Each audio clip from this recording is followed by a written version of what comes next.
श्री स्वामी समर्थ जय जय स्वामी समर्थ स्वामींचं नाव घेऊन मी आजच्या ह्या नवीन व्हिडिओला सुरुवात करते। यंदा मार्गशीर्ष महिना हा 21 नोव्हेंबर पासून सुरू होणार आहे। या महिन्यात 4 मार्गशीर्ष गुरुवार साजरे केले जाणार आहेत। पहिला मार्गशीर्ष गुरुवारचं व्रत हे 27 नोव्हेंबर रोजी असेल। दुसरा मार्गशीर्षचा गुरुवार हा 4 डिसेंबरला तर तिसरा गुरुवार हा 11 डिसेंबरला असणार आहे। तसेच चौथा गुरुवार हा 18 डिसेंबरला असणार आहे। या 4 गुरुवारी मार्गशीर्ष गुरुवारचे व्रत हे करावे। मार्गशीर्ष महिना हा भगवान विष्णूंचा सर्वात आवडता महिना असल्याचे पौराणिक आणि धार्मिक मान्यता आहे। त्यामुळे असे मानले जाते की मार्गशीर्षमध्ये केले जाणारे महालक्ष्मी व्रत जे आपल्या घरात भावभक्तीने करतात त्यांच्यावर माता लक्ष्मीसह भगवान विष्णू देखील प्रसन्न होतात। आपल्या कुटुंबाला धन धान्य समृद्धी मिळावी आणि कुटुंबातील सदस्यांना उत्तम आरोग्य लाभावे या हेतूने सुहासिन महिला हे व्रत करतात। या महिन्यात विष्णू सहस्त्रनाम भगवद्गीता आणि गजेंद्र मोक्षाचे पठण करावे। असे मानले जाते की मार्गशीर्ष महिन्यामध्ये माता लक्ष्मी या भूतलावर येते आणि ज्या घरामध्ये तिची विधिवत पूजा सेवा आराधना केली जाते त्या घरावर तिची अखंड कृपाही होत असते। या संपूर्ण महिन्यात सात्विक अन्न शिजवा आणि ग्रहण करा। या महिन्यात नर्मदा गंगा शिप्रा या कोणत्याही पवित्र नद्यांमध्ये स्नान करणं पुण्यकारक मानले गेले आहे। या महिन्यात कावळा कुत्रा गाय मुंग्यांना अन्न देणं अत्यंत फलदायी मानले जाते। या संपूर्ण महिन्यामध्ये दान धर्म करणं अत्यंत शुभ मानले जाते। धार्मिकदृष्ट्या हा महिना अत्यंत पवित्र असल्यामुळे या महिन्यामध्ये काही उपायाने सेवा देखील आवर्जून केल्या जातात।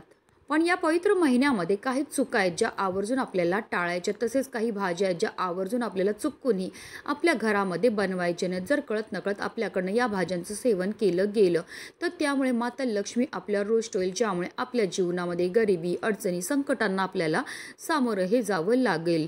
तर त्या कोणत्या भाज्या आहेत ज्या आपल्याला चुकूनही खायच्या नाहीत त्याबद्दल सविस्तर आणि महत्त्वाची अशी माहिती मी तुम्हाला या व्हिडिओमध्ये देणार आहे। तर व्हिडिओ पूर्ण पहा आणि जर चॅनलवर नवीन असतील तर चॅनलला सबस्क्राईब करा आणि शेजारी बेल आयकॉन सुद्धा प्रेस करा, जेणेकरून तुम्हाला माझ्या नवनवीन व्हिडिओचं नोटिफिकेशन हे मिळत राहील आणि तुम्ही एक पण व्हिडिओ मिस करणार नाही।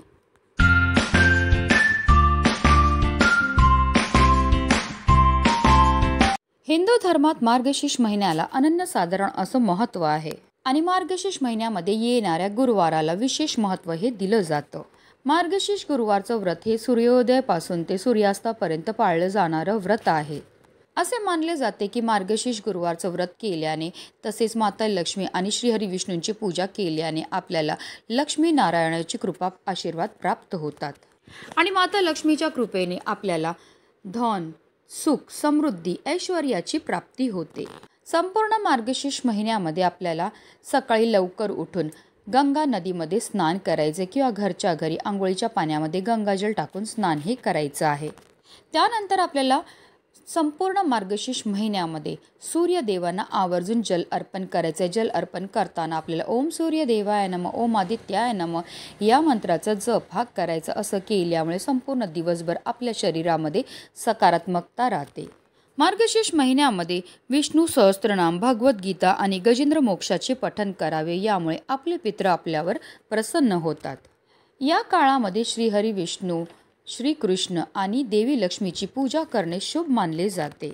स्नान करून पितृतर्पण आणि पितृपूजन तसेच ब्राह्मणांना भोजन करावे।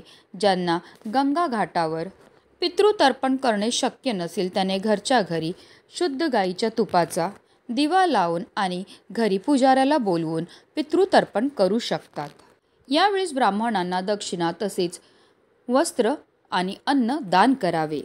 या काळात उबदार कपडे तसेच ब्लँकेटचे दान करावे।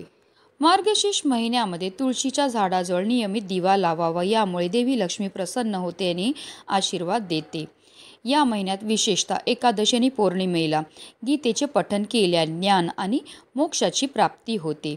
मार्गशीर्ष महिन्यात गरीब आणि गरजू लोकांना अन्नदान कपडे दान किंवा तिळदान करावे, यामुळे घरातील सर्व दुःख दूर होतात।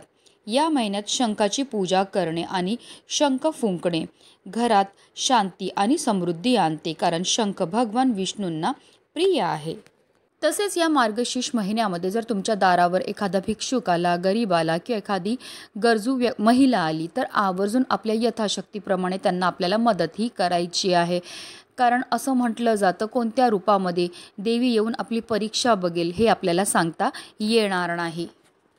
तसेच या पवित्र महिन्यामध्ये आपल्याला चुकूनही कोणाशी भांडण करायचं नाही आहे, कोणाचं मन दुखवायचं नाही आहे किंवा कोणाचा अपमानसुद्धा करायचा नाही आहे. या संपूर्ण मार्गशीर्ष महिन्यामध्ये चुकूनही आपल्याला मांसाहार हा करायचा नाही आहे. कोणत्याही प्रकारचं मांस, मटण, मच्छी, मदिरा, अंडी या गोष्टींचं आपल्याला सेवन हे करायचं नाही. कोणत्याही प्रकारच्या तामसी पदार्थाचं सुद्धा आपल्याला सेवन हे करायचं नाही. जर कळत नकळत आपल्याकडनं या पदार्थाचं सेवन केलं गेलं तर त्यामुळे माता लक्ष्मी आपल्यावर रुष्ट होईल, ज्यामुळे आपल्या जीवनामध्ये अनेक प्रकारच्या समस्यांना सुद्धा आपल्याला सामोरे हे जावं लागू शकतं. तसेच या पवित्र मार्गशीर्ष महिन्यामध्ये चुकूनही आपल्याला कांदा आणि लसूणचं सेवन हे करायचं नाही आहे, कारण कांदा आणि लसूण हे तामसी पदार्थामध्ये येतं.